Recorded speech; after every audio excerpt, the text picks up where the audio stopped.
I want to take a few minutes here towards the end, kind of quieten it down, and let's talk a little bit about photography. We've talked about lighting. We've talked about all the fun things that we like to do. I want to talk a little bit about photography in your life.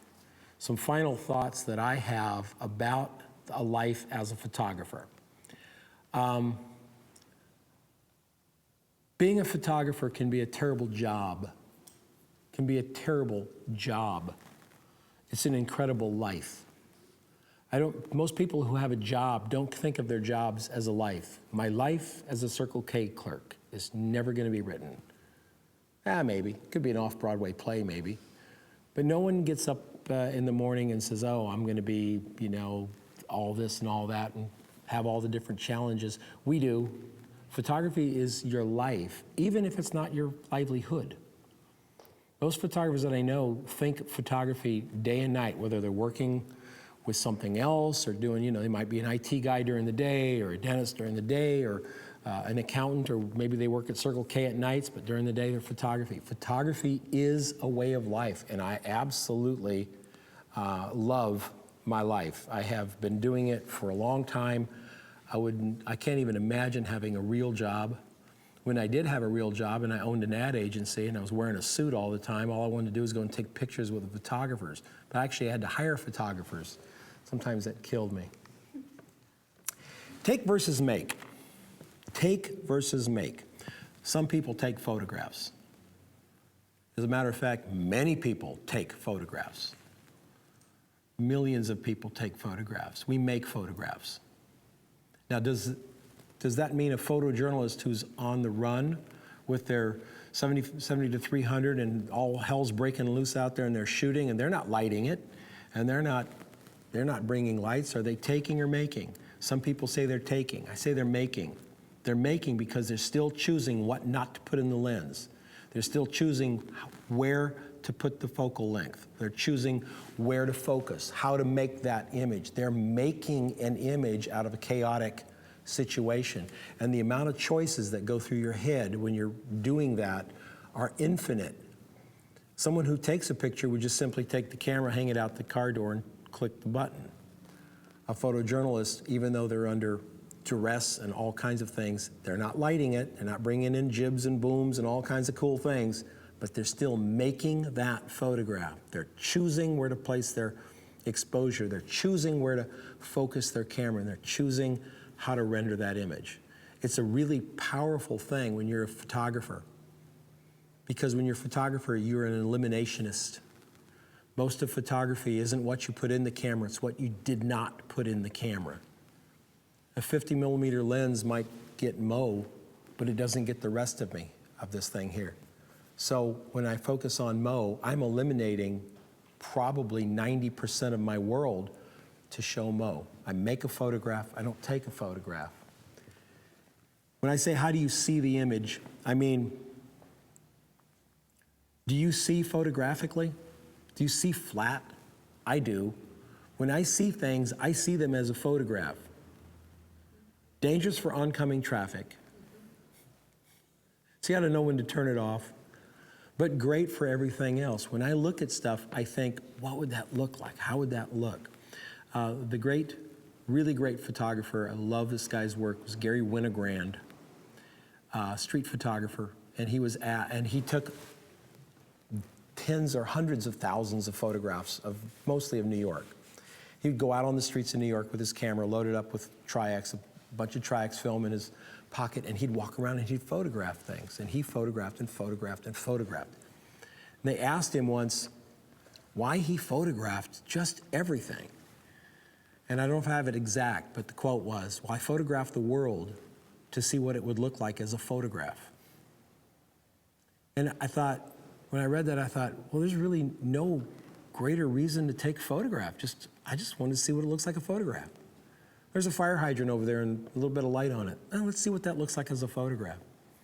We filter ourselves and we miss tens of thousands of moments because we filtered ourselves and said, well, let's not take that shot. Or, well, I don't have a frame, or I don't have the time to pull the camera out.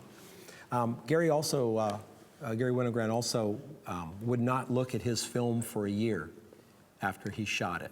He'd mark the date on it, he'd process it a year later, make a contact sheet, and then look at it because he didn't want to remember taking the photograph. Did you ever run, now I got to tell you, there's a lot of merit in it, but I don't have that kind of patience. I'm kind of like, I get home, it's in the computer. I don't care if it's 2 o'clock in the morning, it's in the computer. I'm pulling them off, doing my little backup workflow thing, and I'm taking a look at them because I'm excited because I do remember taking them. But I also like to mark them, and all of my stuff is by date, so I know my months where things are. And I like to go back a year later, keeping Gary's wisdom in mind, and pull open those shots and see what it's like. Maybe I missed something. How much do you remember when you take a photograph? I don't know what it is about me, but I remember all of it. Now, I cannot tell you the name of that model that I took a picture of 25 years ago, but I can tell you what camera it was, and I can tell you what f-stop it was, and I can tell you what shutter speed it was, and I can tell you what film I was shooting and how I processed it. Every single photograph I have from 40 years ago, I can tell you that. I forget names. I forget names all the time. But I can't forget that. I just can't. It's with me. And it has to do, I think, with the reverence that I hold a photograph. Can you visualize the completed shot? And that's the word shot that goes back under Alex there. Can you visualize completed shot? When you get up to pull that camera to your eye, do you see it as a finished photograph? Do you see it as a small print? Do you see it as a big print? Do you think to yourself, oh, I'm going to do this, I'm going to put a white mat around it, oh, I'm going to run this through Snapseed, or I'm going to do a kind of a HDR with it? Are you seeing the final picture, or are you just taking the photograph? Your work will increase so much if you can see that final image. What did you want to do with it? Where are you going to go with it before you start clicking it? It also gives you more confidence while you're clicking because you've already seen it finished. You know it's going to come out. You've already seen it finished in your head. Make sure that you work so hard on being able to see those finished images before you go. Print or screen. I know a lot of people are screen only. Print. Make some prints. Go. There's some great printing houses all over the country that do fantastic work for very little money. Back in the day, we paid $18 for an 8x10. $18 will buy you a whole box of 8x10s today. That's the economy of scale. Things have changed. And I got to tell you, prints are photographs to me. If you don't print it, it's almost like, what's that old joke? No photographs, it didn't happen. If you don't print it, is it really a photograph? Probably, but not to me. I just want to know that it's printed. I really do. And think about what a print says too. Visual literacy is something I love to talk about. Visual literacy means, do you know what we're talking about when we talk about photographs? I know it sounds hard, or easy, or difficult, or challenging, or maybe just plain silly. But do you know what we're talking about when we're talking about photographs? Do you know what visual literacy is? Do you know what dimension is? Do you know what light and shadow is? Do you know what transitions are? Do you know what gradients are? Do you know what black and white is? Do you really know what black and white is? Do you know all these things? Because this becomes part of your visual literacy, your ability to discuss images and art and graphics, all tied up into one thing, visual literacy. We know what we're talking about. We have to know it. Historical reference,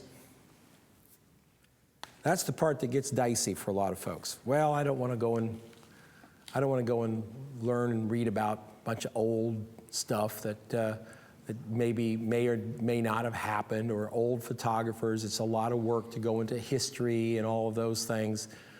But our history is our craft today. How do we thank and pay homage to those people who went before us? From the Henry Fox Talbots, to the Imogen Cunninghams, to the Edward Westons, Patrick de Marchelier, Arthur Elgort, Stephen Meisel.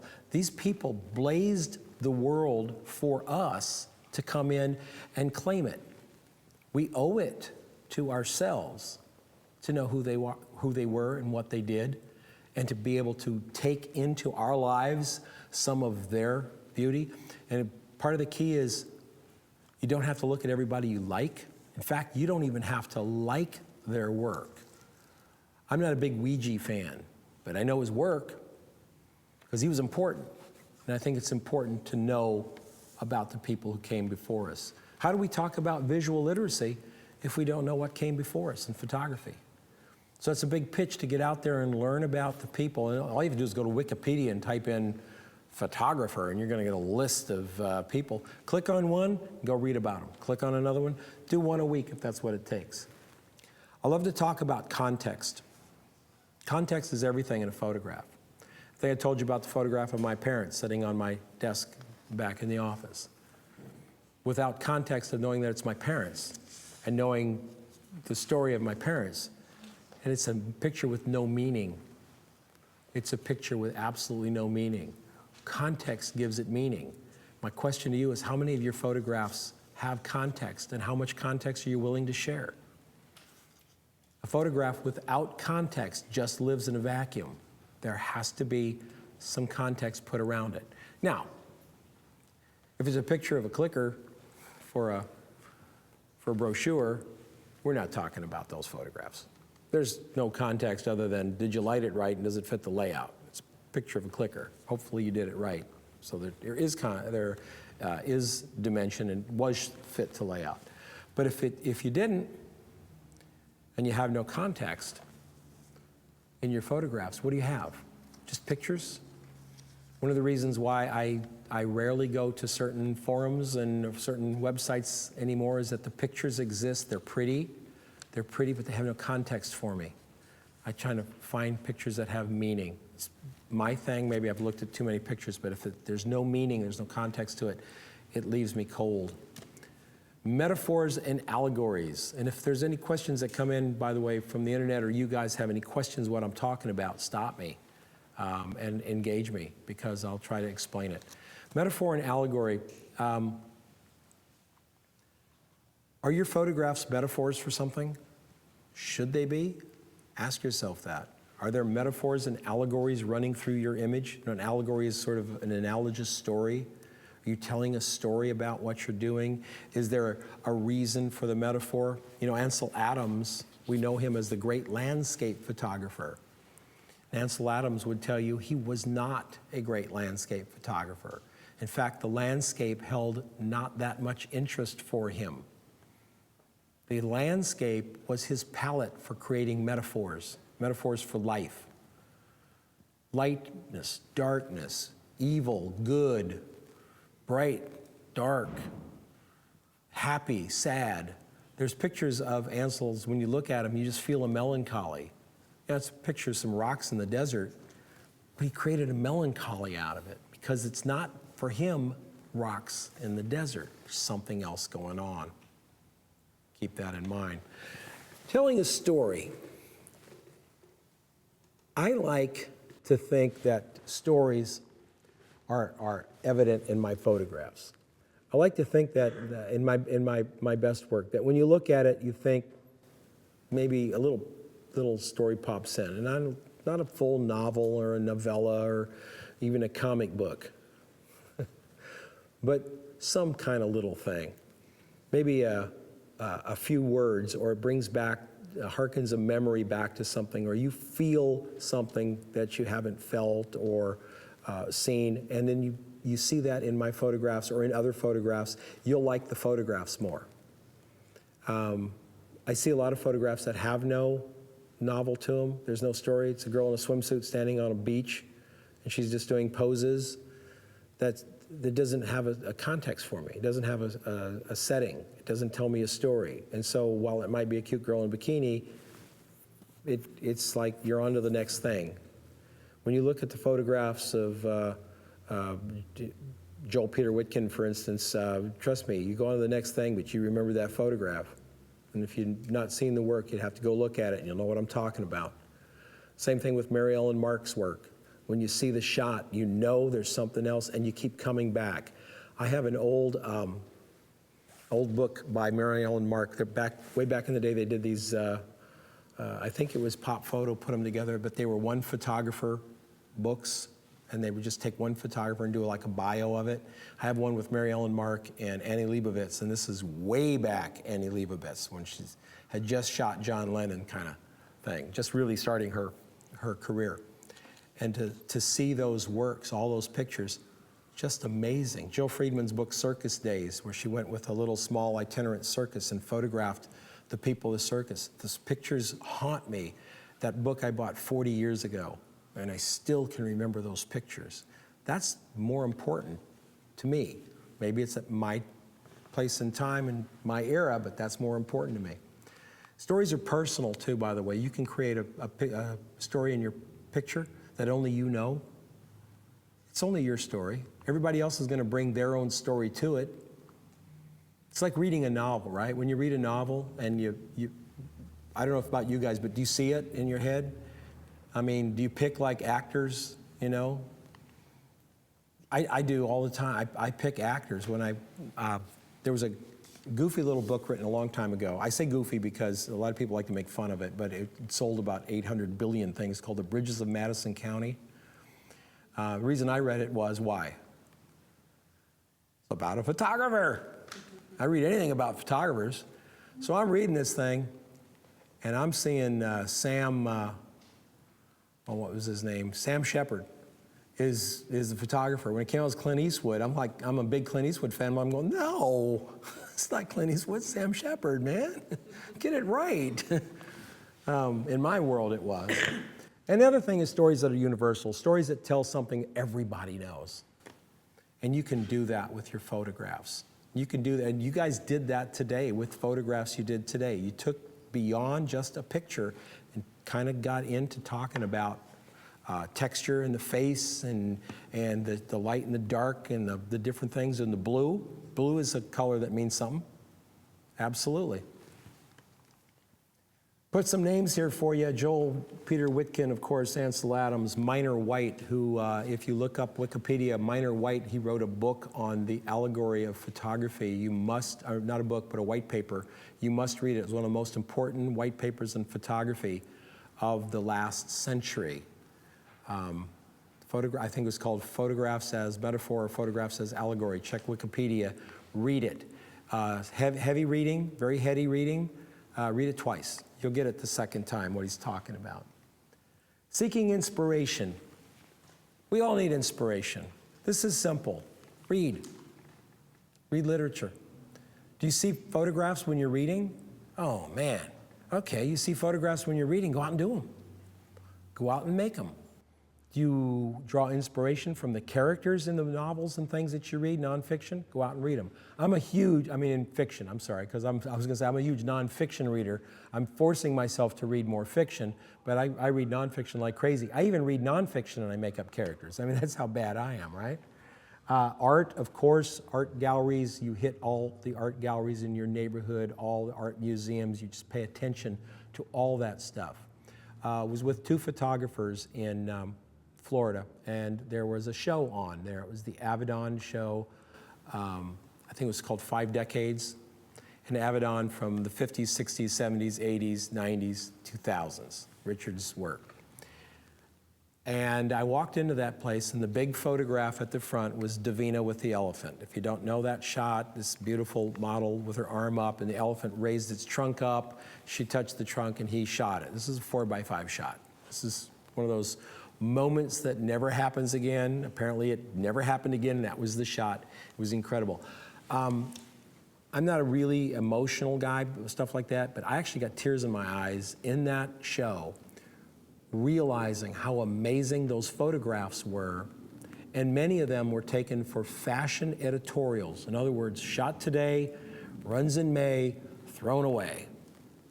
Done. It's an editorial shot. Nothing worse than last year's belt, you know, or we make fun of the big hair, or we're gonna, oh, look, she's wearing last year's Prada shoes. That's what these shots were done for an editorial. And yet he was able to transcend that and make photographs that just were beyond that. The Davina and the elephant shot was an editorial fashion shot for Vogue. Shot it, gonna run in one issue, it's gone.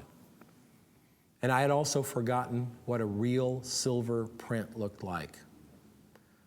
Silver halide crystals on paper. I gotta tell you, it's very emotional. But we weren't done, because in the next room over was Paul Fusco's photographs of the JFK Jr. funeral train. When JFK Jr. was killed, I believe it was out in the West Coast, they flew his body back to Boston. And then they were gonna take the body from Boston to New York for the cathedral to have the big mass, okay? Well, it was gonna be on a train. The train generally goes about 45 miles an hour. So many Americans came out on the tracks to pay their respects that they actually slowed it down to about 10 miles an hour. Apparently it took about 6 hours to do it. Paul Fusco was on the train. His job was to photograph this thing for Life magazine. He trained his lens out the window and photographed people. There's one shot of some little boys. They're standing up on fence posts, tiny little fence posts, and they're standing and they're saluting. And it just makes you cry. It's unbelievable. Standing behind me were two guys going, oh, geez, these are kind of out of focus. Okay, well, let's see. He was shooting Kodachrome 25 from a moving train, handheld, photographing in an overcast sky. The fact that they're focused at all, I think I'm gonna go with the big thumbs up. And Bobby, what was his lens? We're talking Bobby Kennedy, he's probably shooting with f4 lens, maybe a 2.8, maybe. They didn't have any f1.2 glass, that type of thing. As a matter of fact, when John F. Kennedy was killed, what are all the photographers around, remember the shot of Jack Ruby being shot? What are all the photographers shooting with? 35 millimeter Nikons? No, speed graphics. Big 4x5s with flash bulbs in them. That was 1960, 1963. We've come a long way since 1963. Now everybody's digital, but just 40 years ago, 50 years ago, wow, things changed. So that was a very emotional thing. You should definitely listen to music, and I know a lot of people listen to music, but music has become so balkanized, so channelized that you talk to some people today, oh, I only listen to jazz, or I only listen to rock, or I only listen to folk music. And I would say listen to all music. I listen to everything except banjos. I'm so sorry. Banjos just kill me, but I listen to, and Bree can attest to it, at the studio there'll be classical music and then followed by a jazz, followed by a rock song. It's everything. Because the more you put in, the more diversity you put into your head, the more diversity you'll be able to pull out. So don't limit yourself to what kind of music. Find something you've never heard and listen to it. Get recommendations from people you admire and listen to what they have to say. Photographers, wow. Find a new photographer a week. Find a new photographer every week and study their work. Just study it. Just find it and look at it and look at it. I've got a couple of guys that I follow religiously because I love their work. One of them, by the way, is from Seattle area, and I think somebody knows him. I'm a huge Nick Onken fan. Just absolutely love this guy's work. He's just terrific. Nick Onken.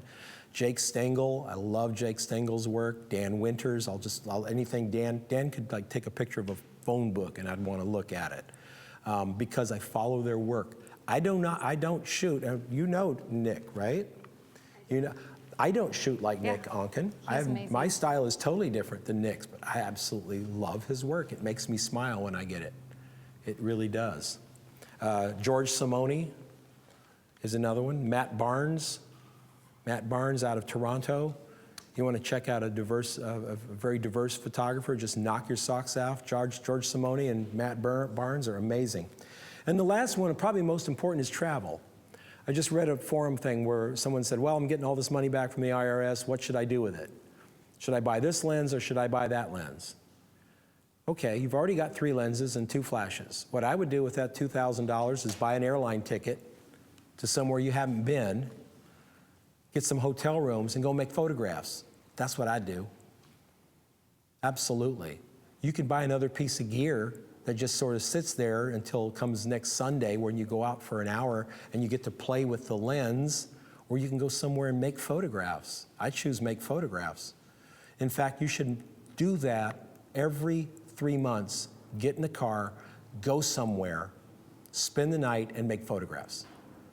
Don't take significant others, don't take kids, don't take people that are going to get in your way. Whenever I go somewhere and I have somebody with me, I don't take as many pictures as I do when I'm all by myself. And sometimes I really like being all by myself. Go somewhere and take photographs. It's absolutely one of the most wonderful things you can do.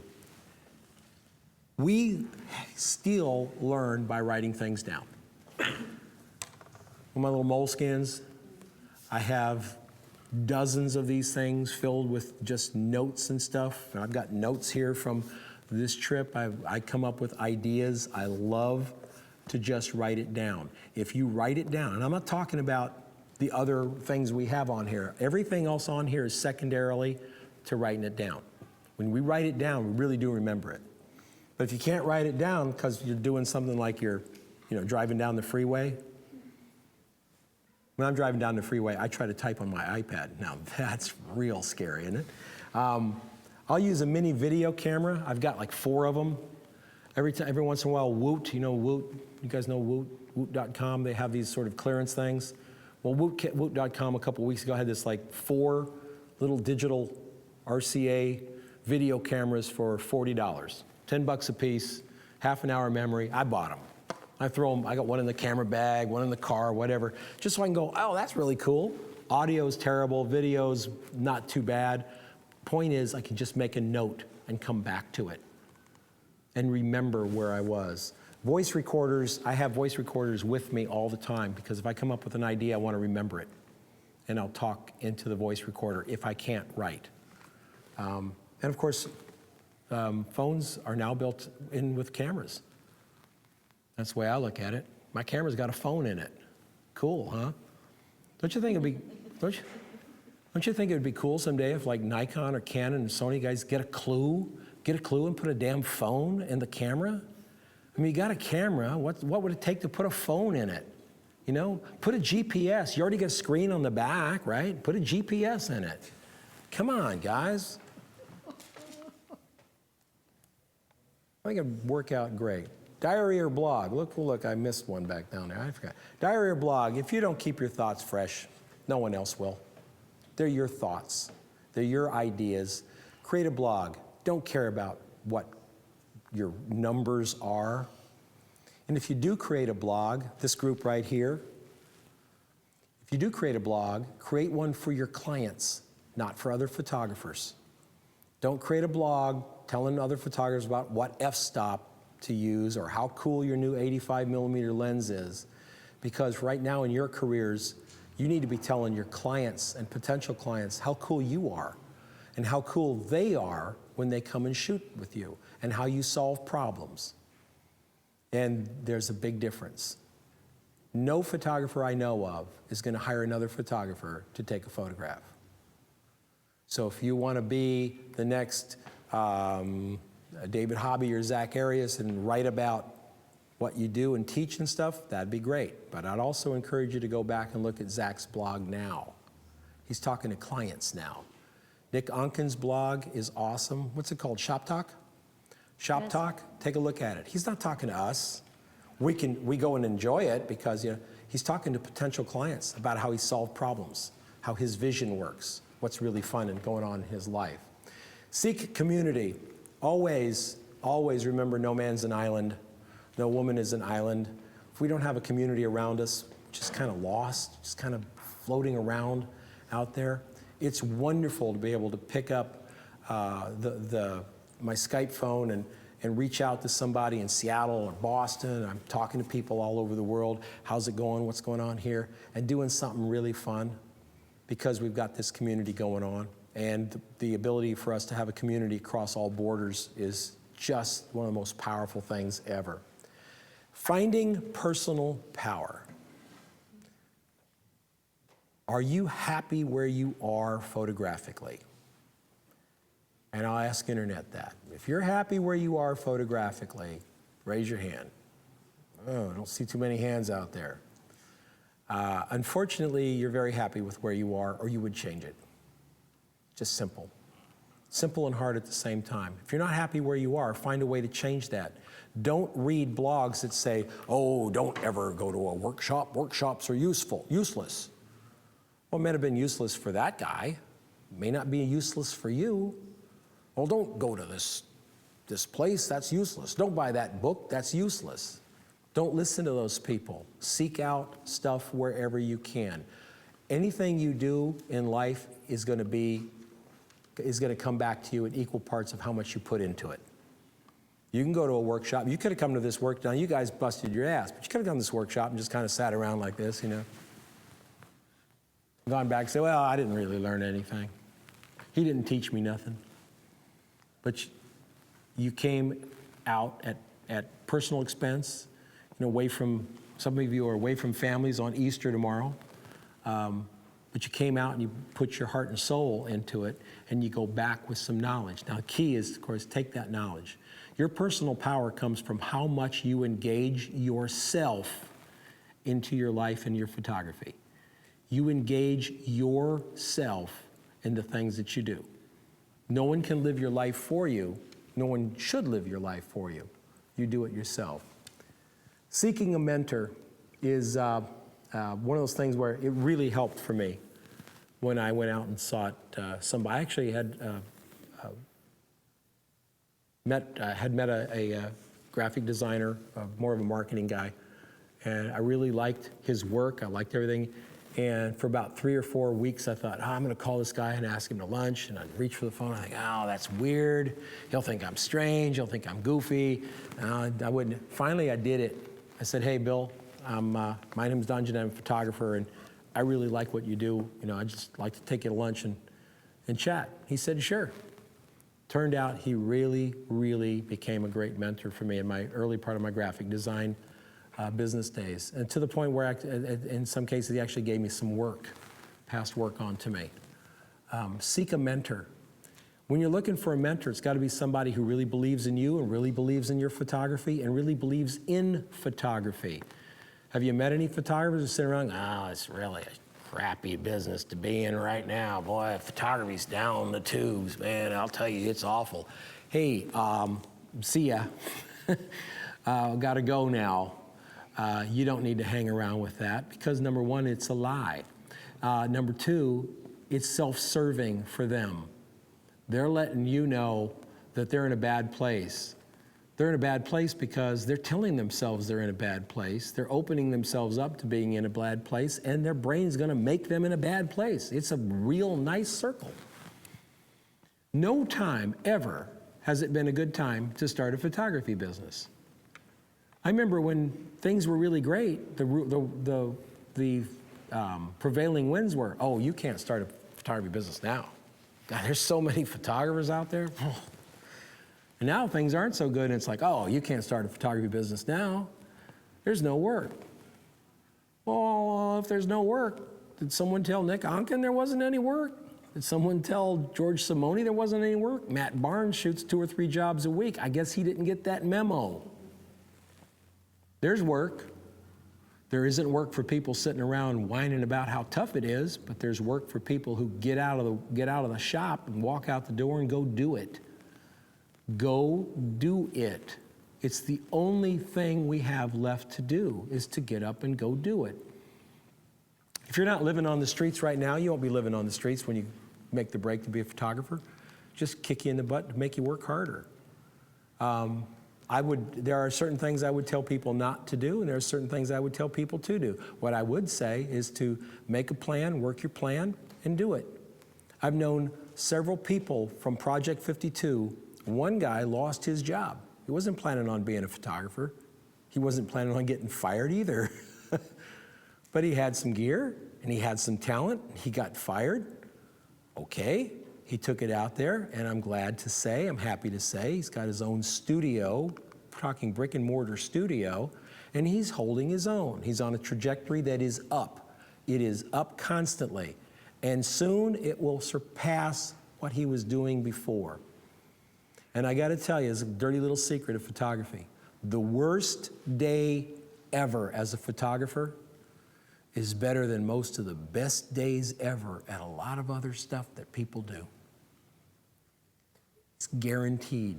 Driving down the road, and you see those guys out there with that asphalt, turning that asphalt over, you know, in the hot sun in Phoenix. The asphalt's about 130, and it's about 120 coming on their shoulders, and I think, I'm sorry, I'm never going to complain about that 12-hour photography job ever again. Seek someone who wants to challenge you and push you. If they don't believe in you and they don't love you, they won't push you. If they really like what you're doing, they're going to tell you, this is crap, get off your butt and go and do it. Don't tell me you can't do it. Photographers like to tell other photographers it's a terrible business to be in, but I think sometimes that's just self-serving to try to eliminate competition. I see it too often. There's plenty of people making a living at photography, and I'm sure that someone on the internet's going to say, oh yeah, well my cousin tried. Okay, good. How about this? Your cousin couldn't cut it. You know where the bar is now?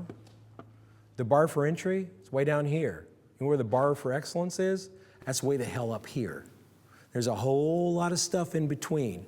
It used to be like this, but now it's like this. This is rarefied air. Ask Chase Jarvis what it must feel like to smell that rarefied air. I'm sure Chase probably doesn't sit at home going, oh man, it really sucks. I bet Nick Onken is back in New York today isn't going, oh man, it really sucks. They're going, oh, this is cool. I get to be paid to make photographs that I love. Be involved, be engaged, I don't know how else to say it. Be involved in everything you do, everything you do. And then when you become to a point, be a mentor. Find someone and help them. Don't do it from selfish reasons. Do it for the pure joy of helping somebody else. You know, they all talk about karma, you know, that karma will come back at you. I don't know if I believe in karma. I don't know if I understand all that stuff. I don't care, but I believe it can. I believe if you're a good person and you help people, you will be helped. Zig Ziglar says, no one cares about how much you know until they know how much you care about them. When I work with my clients in advertising, I tell them, stop telling people about your widget and how cool you think it is. They don't care. Tell them about how the widget's going to make their life better. When you're selling your photography, don't tell your clients about how many megapixels you have and how sharp your lenses are. You tell your clients about how great your images are and how those images will help them sell something or be a memory that lasts forever. It's not about you. It's about them, always. The great ads, always, that have been with us, the great photographers, the great copywriters, have always made things about us, not about them. Lead. Lead by example. Don't cheat. Don't cheat your clients. Don't cheat yourself. Don't cheat your family. Don't cheat.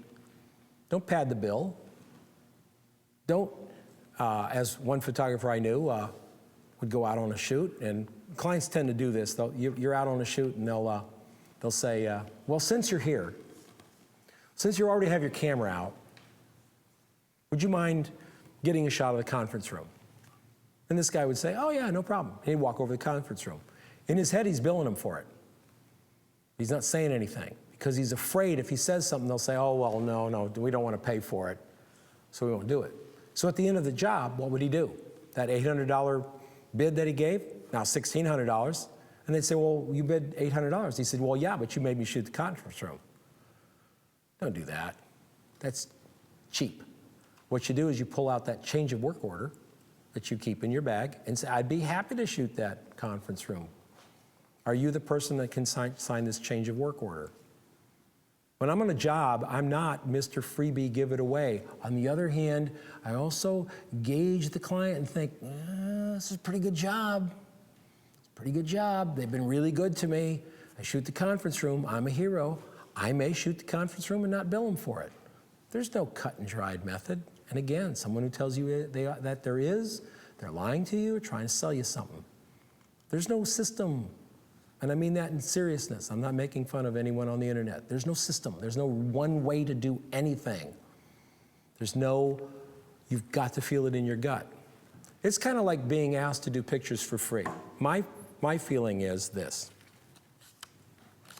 A photograph has an intrinsic value.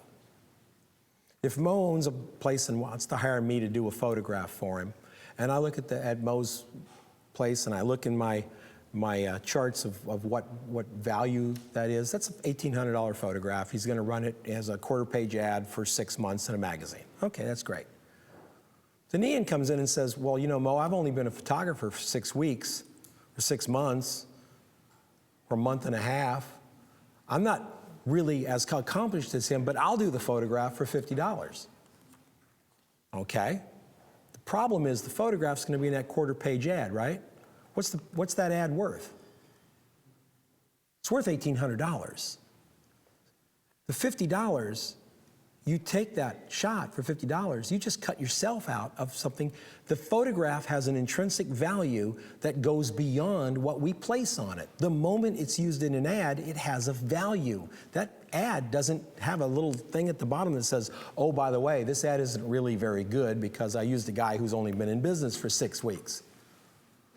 It doesn't. To the person looking at it, it is the ad shot. So how do I handle it? My advice to you is shoot for free or shoot for rate. Don't shoot for cut rate. Either shoot it for a competitive rate or give it away. Because when you're giving it away, that's a present, that's a gift. Can't argue with gifts. But when you start going out there and shooting it for cheap, then you're bringing the price structure down. Not for me, because I'm never going to go down. Not for me. For who? Who just got gypped? You did. You shot it for $50. It's an $1,800 shoot. A year later, you're much better, you're great. Mo calls, I want you to shoot again. That's really great, Mo, it's $1,800. He goes, what, are you nuts? I know you're good and everything, I'll give you $100. That's twice as much as you paid me as I paid you last time.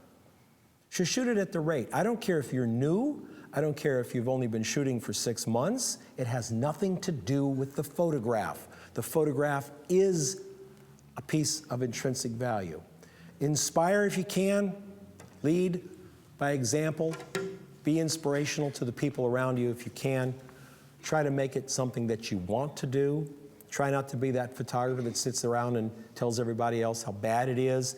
Tell them how good it is. You know, people don't want to hang around you if you think it's bad.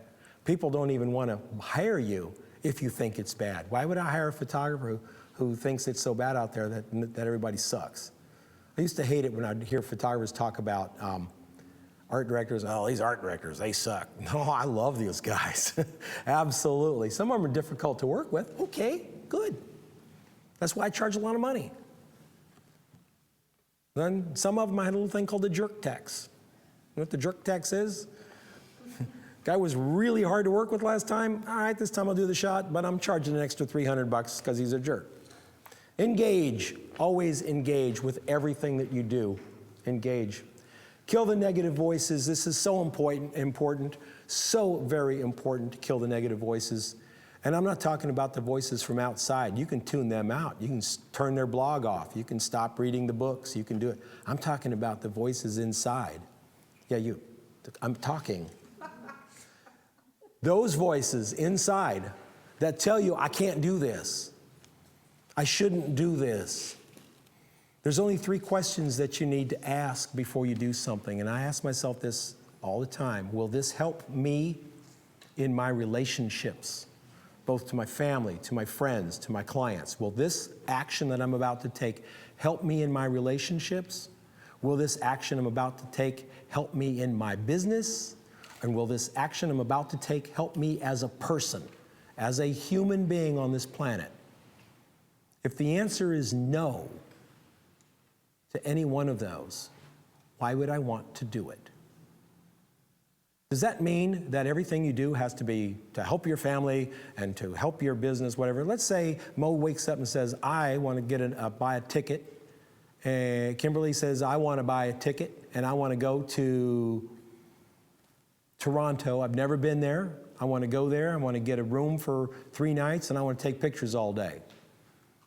Now, how does that help your business? Well, I don't know, maybe. How does it help your relationship? Well, not sure.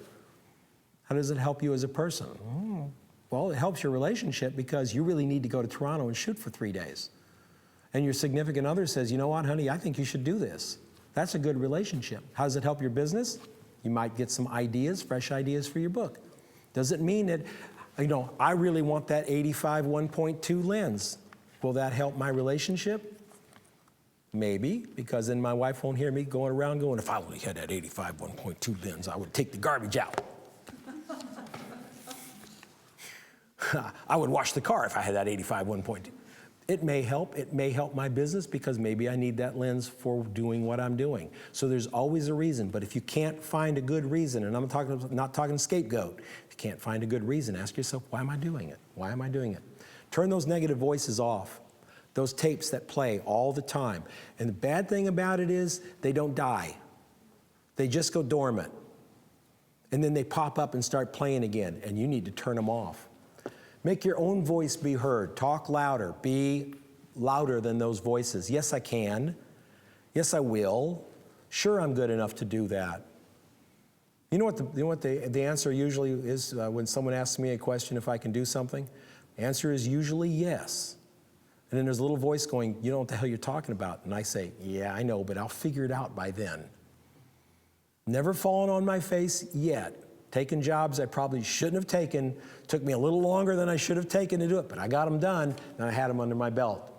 Listen to serious critique. Ignore the cow pasture stuff. Do it. Serious critique is not found on Flickr. I'm sorry to tell you that. Hey, cool lighting isn't going to work. I once looked up the most commented on photograph in Flickr, and it was a guy who had taken a picture of his wife au naturel. And this woman should never, ever have been photographed au naturel. And I think it had something like 2,800 comments of like, nice light. Yeah, right.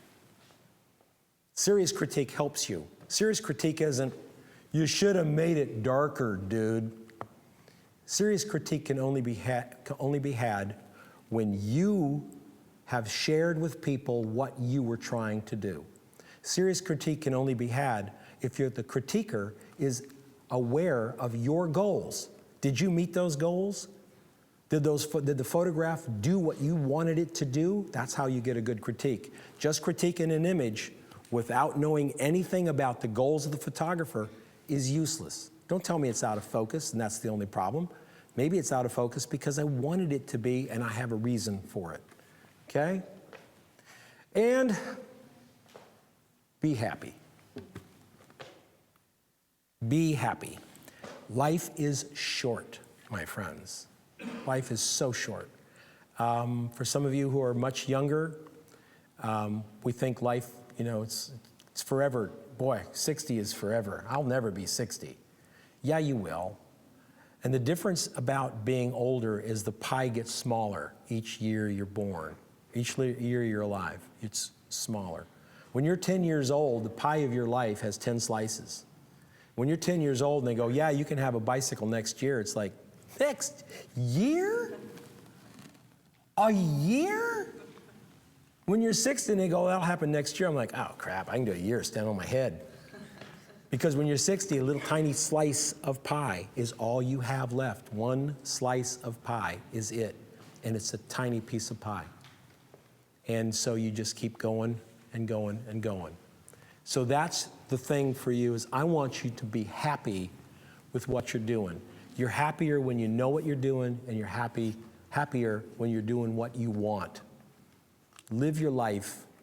It's all you have. And you don't get a second chance. Okay. And that's my presentation. So I have some time for some questions. And by the way, I'd like to thank Brett for coming out. Brett owns an aircraft company, I think, right? Brett took some days off time. Thank you, Brett, for coming out and working with me. And big shout out to Nick, who would have been here, but for other problems. So, and John, thank you. So we have some questions? Well, Don, people are just giving you tons of comments and in awe of the life lessons that you are doling out, not just photography lessons. Okay. And so I think that instead of going with questions, I think that was an amazing place to end the day. couple of things that you talked about just really struck a chord with me.